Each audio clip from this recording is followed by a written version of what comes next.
Now, many of you have learned that I often know the speakers because I actually have needed their expertise.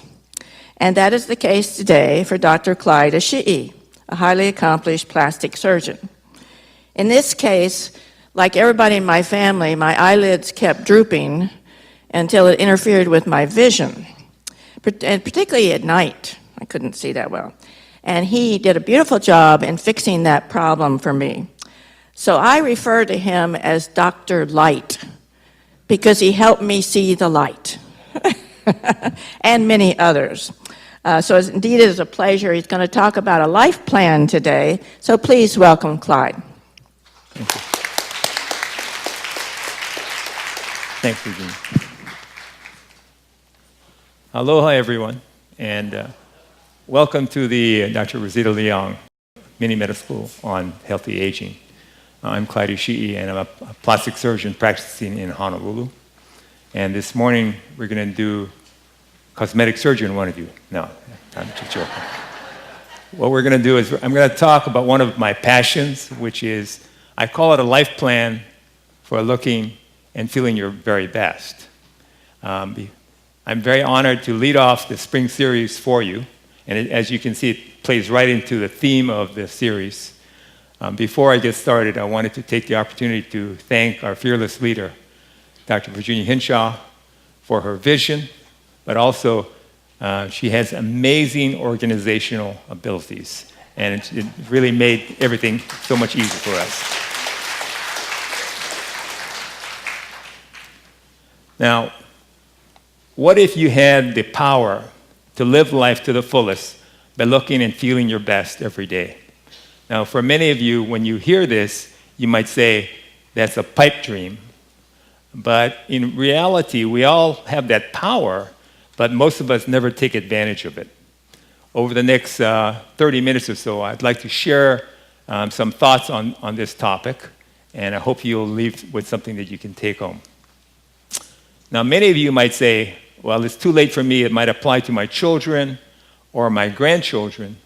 Or, I've got bad genes, my family dealt me a bad hand. One of the things I'll show you is that really is not true. When you look at twin studies, so if you study twins that go on and in life, we've learned that only 20% of longevity and lifestyle, quality of life, is related to genetics. 80% really has to do with the lifestyle choices that one makes, and that's what we're going to concentrate today. So, good lifestyle choices will maximize the length and quality of your genes. Now, one of the things that fascinates me is when you study centenarians. These are people that live to 100 or longer. Now, they carry the same risk for disease as the non-centenarians, but somehow they're protected from coming down with many of these diseases. If you study the children of centenarians and you compare them to the children of people that do not live a long life, it's very interesting because the children of centenarians who live an unhealthy life, they smoke, they drink excessively, they drive at high speeds, whatever, and you compare them to the children of the non-centenarians who also live unhealthy lifestyles. Yes, the children of the centenarians live longer because they have protective factors. However, if you study the healthy children of centenarians against the healthy children of the non-centenarians, the lifespan is about the same. So what that tells us is that you just can't say, well, you're lucky because your grandparents lived to 100 and your parents lived to 100, therefore you're lucky. It really comes down to the lifestyle choices that you make, right? So probably you're wondering, why is a plastic surgeon talking about this? And sometimes I wonder too, but I was fortunate to meet a gentleman. Now this is Dr. Michael Roizen. He's an internist and an anesthesiologist at the Cleveland Clinic. Very, very bright. And he's also the chairman of their Wellness Institute. Now, in 1995, he came to Honolulu for the Pan Pacific Surgical Meeting, and I was fortunate to meet him and heard his talk on real age. And what he was doing was he was studying the difference between one's calendar age versus their biologic age. So let's say you are 55 that's your calendar age, but let's say you did some really unhealthy lifestyle choices. So you smoke, you drank excessively, you've whatever. So your biologic age is actually older than that, right? But by the same token, if you go the other way, if someone who's 65 who has healthy lifestyle choices, their biologic age would be younger. And Dr. Roizen was the first to bring this to our attention. And the way it started was that in 1985, he was an internist, and he had a patient who was an entrepreneur who had hypertension. Now, the entrepreneur was 47 years old, and he was not taking his blood pressure medications on a regular basis. So Dr. Roizen told him, he said, I'm worried about you because according to the studies that we know, even though you're 47, your body's actually like 52 years old because you're not controlling your blood pressure. And so this entrepreneur told Dr. Roizen, I tell you what, I'll fund 5 researchers for you. And what I want you to do is come up with controllable factors that affect longevity and quality of life. And so this whole thing called Real Age was started, and it continues on today. So I communicated with Dr. Roizen, we've, back and forth type thing, but he's been the inspiration. Now, when you hear the term plastic surgery, a lot of people, what it connotes is that, this Hollywood cosmetic surgery or whatever. But what I want to tell you is that plastic surgery encompasses 2 broad fields. One is the reconstructive aspect, so where we restore form and function. So like people who get burned, have congenital anomalies, hand injuries, whatever, that's part of plastic surgery. But plastic surgery also involves cosmetic surgery, where we try and improve upon the normal. Now, as a plastic surgeon, I've been able to help a lot of people, both with reconstructive surgery and cosmetic surgery. But what I've had less impact on is other aspects of their health. And so that's something that's kind of bothered me. One of the things when I see patients that I've been impressed is how small changes in the life choices really affects their health. So for instance, I had a patient who came in for liposuction. This patient was obese and had diabetes, hypertension, aches in the legs and the knees. And I told this patient that at the present time, they're not a candidate for liposuction because liposuction is not a surgery for obesity. Liposuction, what you do is you try and treat areas of fatty deposits that you can't get rid of, but other parts of your body are pretty fit, right? So I told this patient, why don't you go and try and lose 20 to 25 pounds and come back and we'll have another conversation. And, about a year and a half later, this patient came back, and I noticed that they were thinner. And so as I started talking to this patient, I said, so how's your blood pressure? And the patient made the comment, my doctor told me that I no longer need to take the blood pressure medications because my blood pressure is under control. And I said, what about your diabetic medications? They said, I also don't need my medications for diabetes, but my doctor said I can manage that with diet and exercise. See, so that really made an impression because just a small change like that all of a sudden affects the other things in your life. So that really prompted me to push this further. I'm going to show you some of the things that we do in plastic surgery.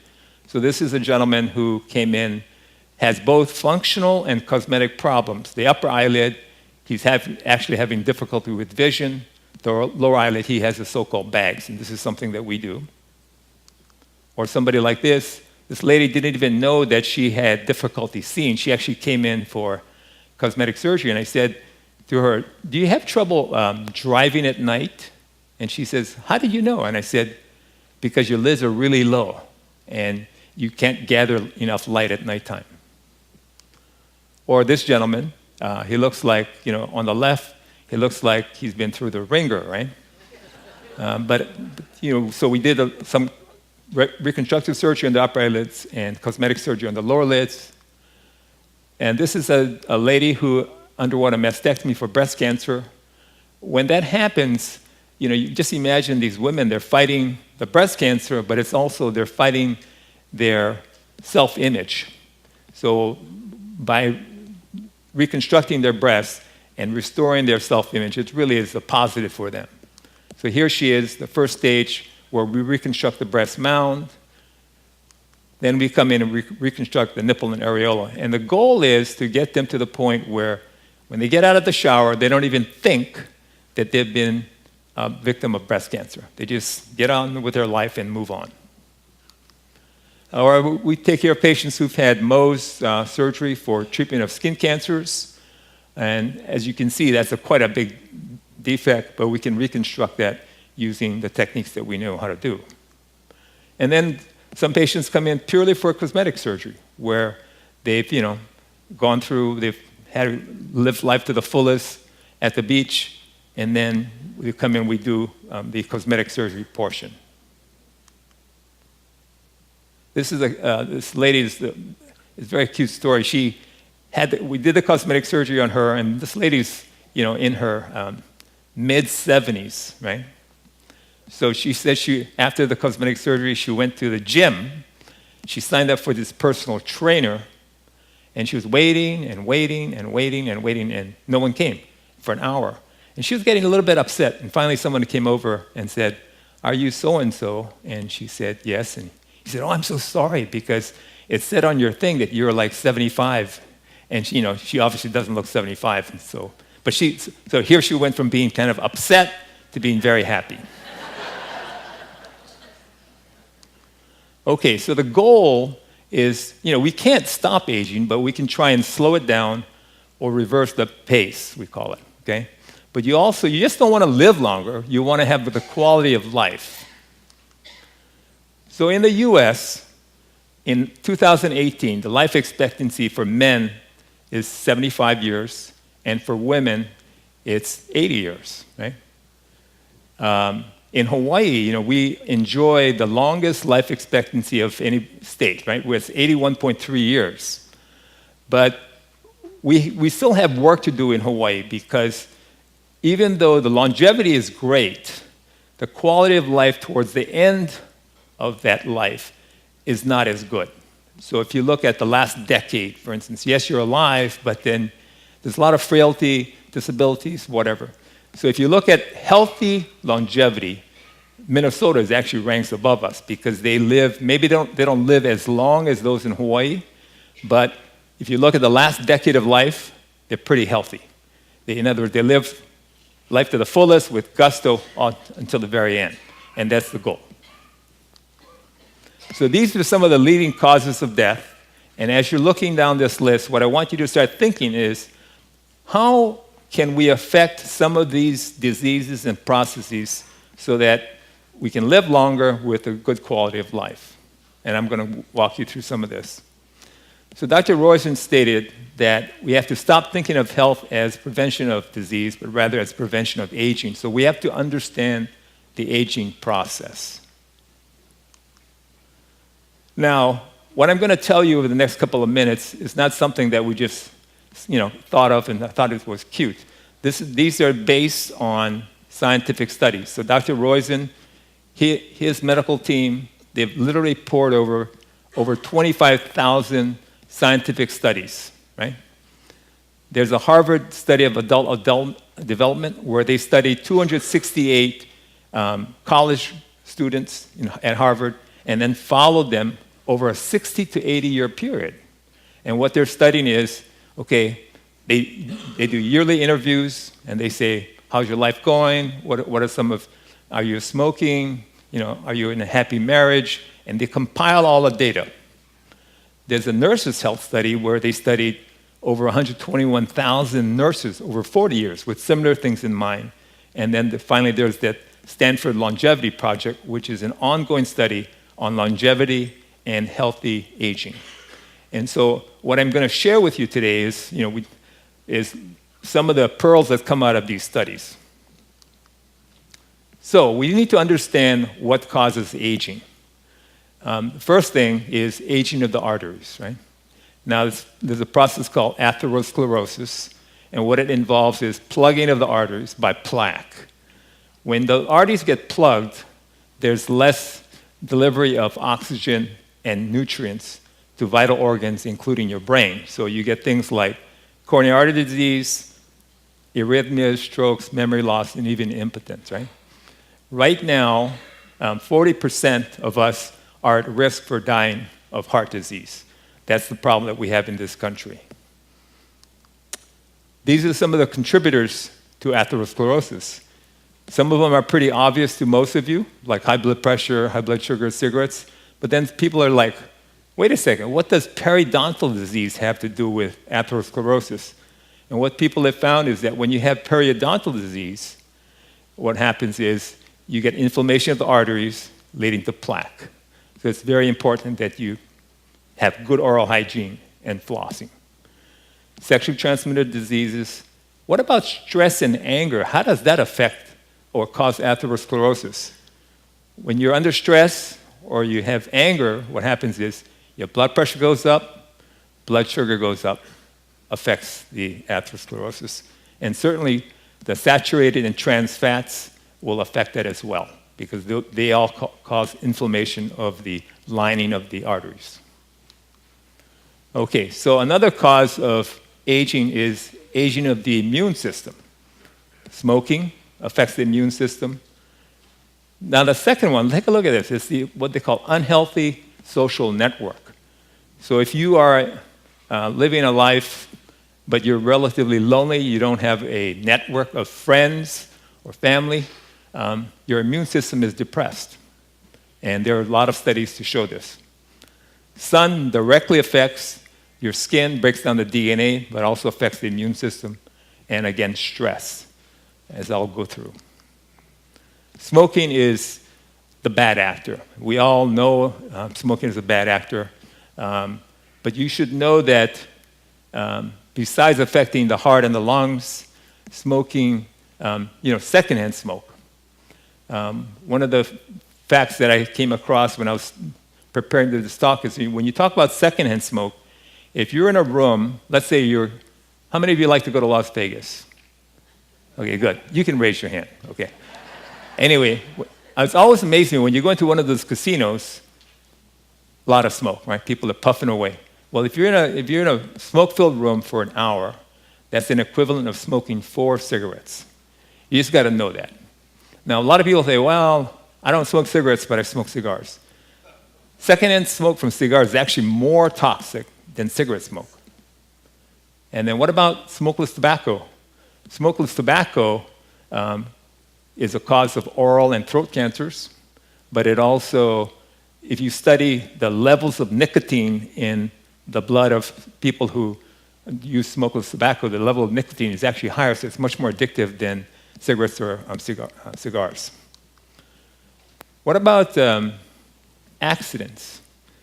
60% of all the deaths from injury are due to accidents, and it's estimated that 80% of these accidents are preventable. The big one, especially among the senior population, are the falls, right? So you just think about it. Typically, the scenario goes something like this. You're going about your business, you fall, you break a hip, you go into the hospital, get a urinary tract infection, pneumonia, and then you pass away. And so one of the things that we teach people is that you got to be aware of your surroundings, and you have to be limber so that you can avoid the falls. Now, aging is also caused by what you eat. So saturated and trans fats. The saturated fats refer to the fats, most of it is in red meat, but it's in things like butter and lard. The trans fats are the ones that you get from eating, we all love to eat donuts, right? Anything that's fried, it's usually the trans fats. And so that's something that we have to try and minimize that intake. Now, obesity is a big problem. In the United States today, 50% of the adult males are considered obese, and 40% of adult women are obese. It's interesting, in 1976, only 15% of the adult population was obese. So something's happening. People are eating more. People also, I think, the servings that when you go to a restaurant, they're bigger. And so, something has to give, because when you're obese, you automatically have to add 10 years to your biologic age. So if you think about that, you go, wow, and I'm going to teach you a couple things that might help you in that direction. We also have to, we live in Hawaii, and it's unrealistic to tell somebody, oh, just don't go out in the sun, right? Because in Hawaii, we're surrounded by the sun. But one of the things that you can do is you can be safe when being in the sun. I'm going to tell you about that as well. And as a secondary note, unsafe sun practices also cause skin cancer and wrinkles. Now, stress is a major cause of aging. If you think about all the stressful events that can happen in your life, such as loss of a job, loss of a spouse, death of another family member, so forth and so on. If you have one stressful event in a year, it ages you about 5 years, one event. And if you have two events going on in the 1 year, it ages you about 15 or 16 years. So that's the reason why sometimes, have you ever seen somebody, a good friend you haven't seen for a couple of years, and all of a sudden you see them and you go, wow, they've really aged. And then they tell you, yeah, it's been a tough year, my husband had a cancer, I was caring for him, and it was just very stressful. You can just see how they're aging right in front of your eyes, right? Now, what about the lack of a poor social network? So if you are, loneliness has been directly attributed to a decline in both mental and physical health. The cognitive decline and the longevity goes down, and also the quality of life goes way down. And we'll talk about that in a second. So, can we age in a healthy manner? And how can we slow down the aging process? And it's possible. And we're going to go into that. So one of the things, I understand that being in the mini medical school, Virginia assigns you homework, right? Okay. So one of the things, the homework that I want you to do is you're going to tap into, just Google sharecare.com. And what it's going to do is it's going to bring you to a website, and it's free. And what it's going to do is it's going to ask you questions about your lifestyle. What do you do? How old are you? Do you have blood pressure problems? Whatever. And then it's going to tell you what is your biologic age. But it's not going to stop there. It's also going to tell you, these are the things you can do to bring your biologic age down. So it's not like, well, sucks for you, good luck. No, this can actually help you out, okay? So that's your homework from me. Okay, so let's talk about some of the things you can do now to lower your chance of dying or suffering a disability to 10% compared to a typical person your age. The first thing you can do is you got to get your blood pressure under control if it's not under control right now. So the national blood pressure average for adults is 129/86. The ideal blood pressure is 115/76. It's real interesting. For every 2-point drop in your systolic, the upper pressure, for every 2-point drop, you gain 1.5 years of life. That's the science. So it's not something, so you just have to say to yourself, okay, got to get that blood pressure under control. And how do you do it? You watch what you eat, watch the saturated fats, you got to exercise, lose weight, stop smoking, et cetera, et cetera. But this is something that you can do right away.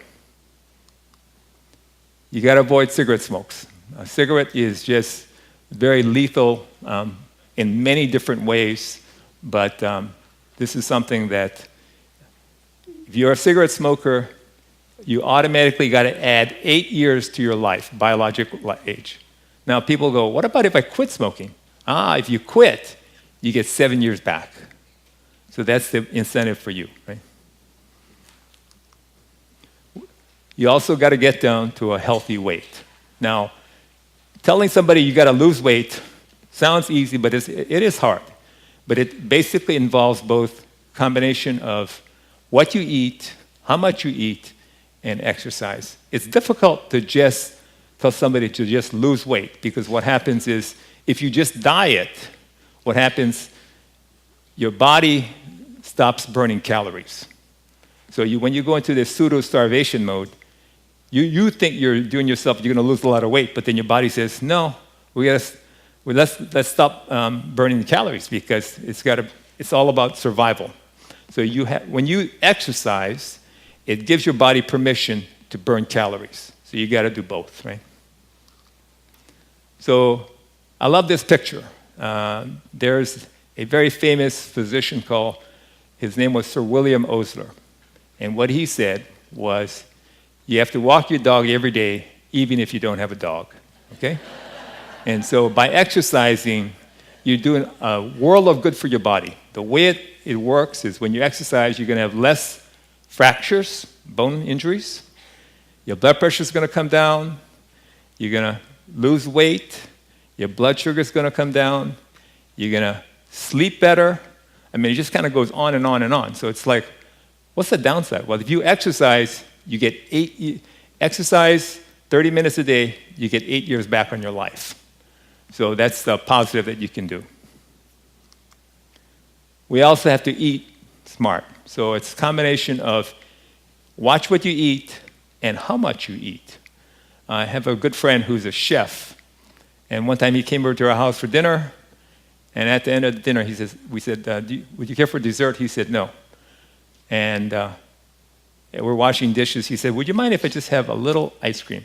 And what he did is he went into the freezer, he got a spoon, he just took one spoonful of ice cream. And we said, Glenn, help yourself, eat more. He said, but the first spoonful is the best, right? When you think about it. After that, it's just feed the frenzy, right? But if you just think about it, it's the first one is, you get the endorphins going off. So that's all you really need, okay? So we have to eat a diet that's richer or more plentiful in vegetables and fruits. Now, you can't tell somebody, or it's difficult to tell somebody, stop eating meat altogether. But one of my internists, what he tells me is, think of it this way. When you prepare a meal or you're going to eat a meal, the red meats, you can have that, but put it on the side as kind of like a little condiment. So most of your meal is going to be the vegetables and the fruits, and then you're going to say, okay, I'll have a little slice of meat here. But as opposed to, let's just go and order, the 15-ounce steak, right? Okay. This gentleman is one of my heroes. He's Dr. Denton Cooley. Now, Dr. Cooley was a cardiac surgeon of immense wisdom, but he was doing cardiac surgery even when he was 85 years old. Okay, he was down at the Texas Heart Institute, and when he was in his 80s, people came up to him and said, I remember during one interview, they said, Dr. Cooley, how is it that somebody like you, who is doing a lot of traveling, you're lecturing all over the world, you're in hotels, you obviously don't have the time to exercise, how do you maintain that nice trim figure? And what Dr. Cooley said was that from an early age, he viewed eating as a form of fuel. In other words, when you go to the gas station, you fill up your car, but you don't overfill the gas tank. So he said, I always viewed eating as, I just have to eat enough to get to the next meal, right? As opposed to, let's eat just in case I don't get to eat the next 2 meals. So what you do is, if you think of it that way, it's a sensible way of doing it. So you eat, and then you say, that's enough. We also have to look at reducing stress in our life.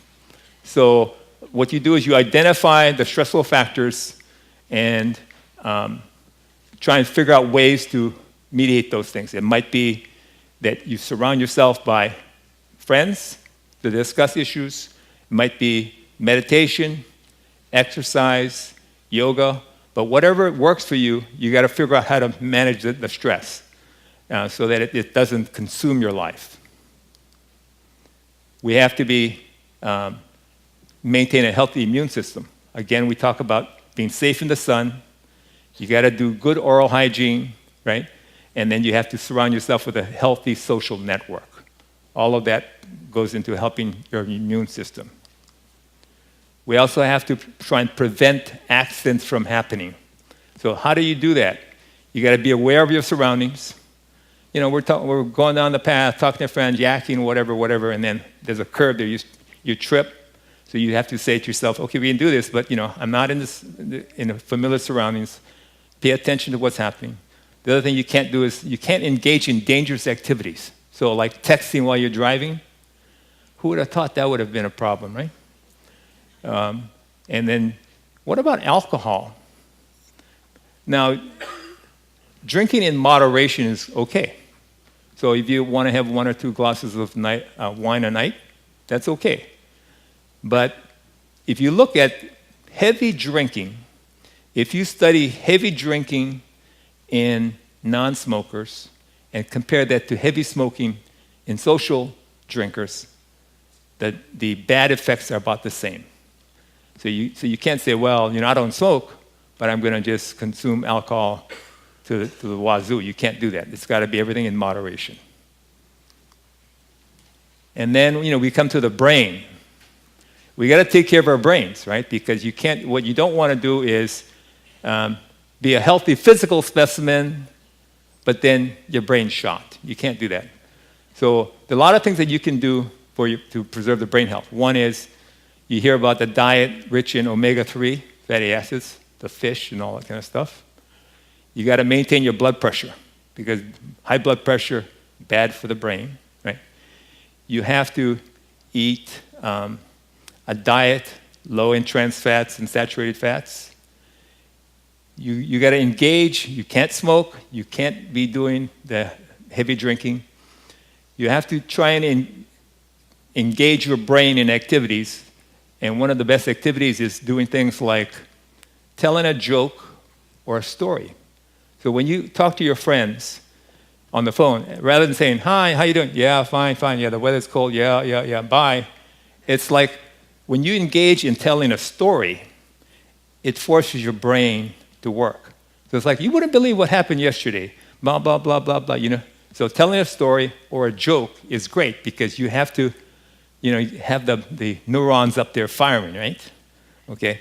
And then the other thing is to engage in certain activities. And one of the best is like, as an example, is ballroom dancing.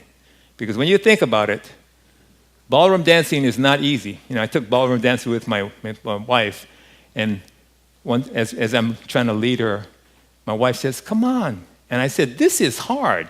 And she said, I gave birth to your children. Okay.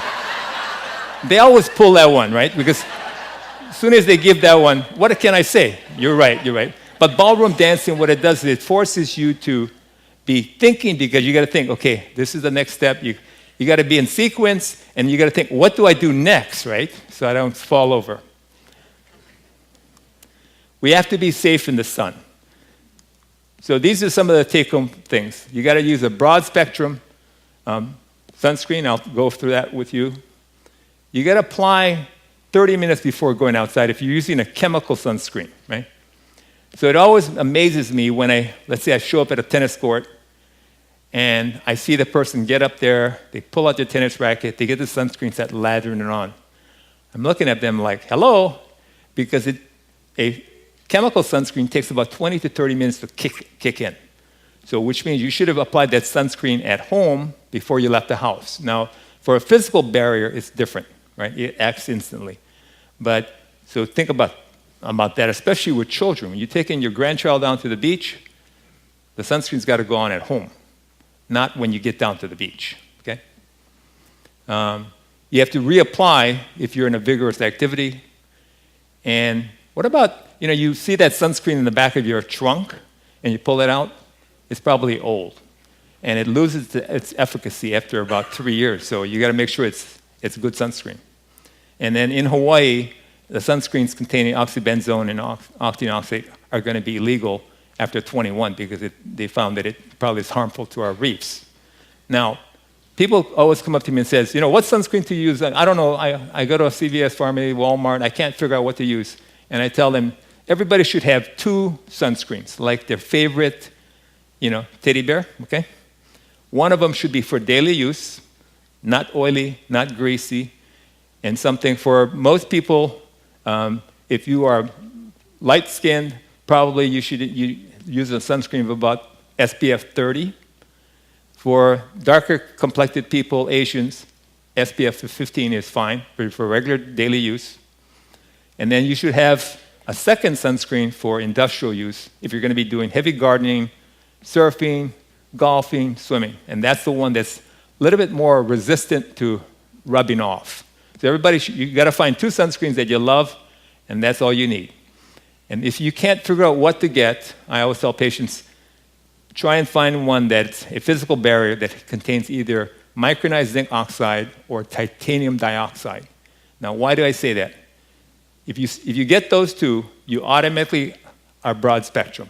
It's covering both UVA, UVB, and it covers the long wavelength UVA, which is responsible for melanoma. A lot of the other sunscreens, if you say, I see these people, I got a great sunscreen. What do you use? I got SPF 50. I look at the bottle and I go, yeah, but it's not protected against UVA. So right now you're being exposed to melanoma. So what is that all about? So you got to think smart.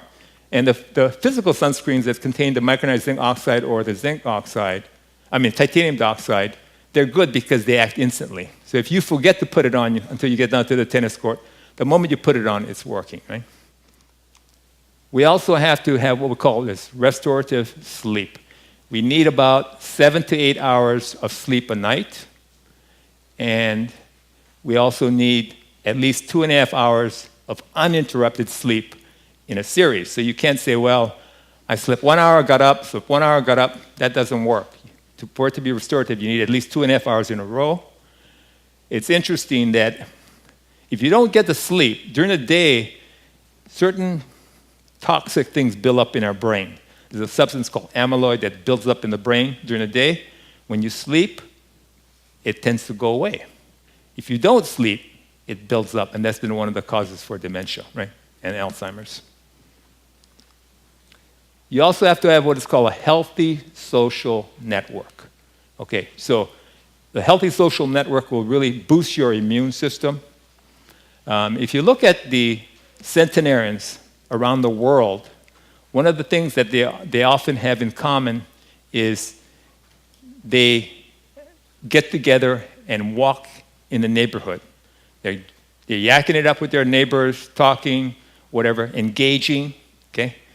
But they're also, I think it's a good form of exercise. So in my family, there's a thing called passeggiata, okay? That's obviously Italian. But every night after dinner, we say, okay, let's go on the passeggiata. What that means is after dinner, you're going to get off your butt, get out, walk around the neighborhood, talk to the people, a lot of them the dogs, whatever. But it's a good form of burning off calories, but it's engaging with your neighbors. So think of that way. We got to do that more and more. There's also a thing called generativity, where you are caring for the next generation. Now, it could be in the form of mentoring somebody, teaching somebody. It could be taking care of your grandchildren. But when you are giving something of yourself to somebody else, it has a very positive effect on you as an individual, and that contributes to longevity and the quality of your life. So that's something that that's really stressful. We have to challenge our brain, doing the things that we talked about. Your brain constantly needs to be fed, and you need to be doing things that don't come naturally. So things like learning a foreign language, again, the ballroom dancing, or just something that forces you to engage the brain. So what I want all of you to do is develop your own age reduction plan. So you're going to go to Real Age, but it's actually you go on that sharecare.com and start with the easy thing, the easy fixes, try and knock those off the list, and then you can take more time working on the things that come a little bit slower. You have to make retirement rewarding. So in the workplace, you have your coworkers. When you retire, you got to replace them with another social network. You got to rediscover how to play, be creative, and again, you have to have lifelong learning to keep your brain stimulated. Thank you very much.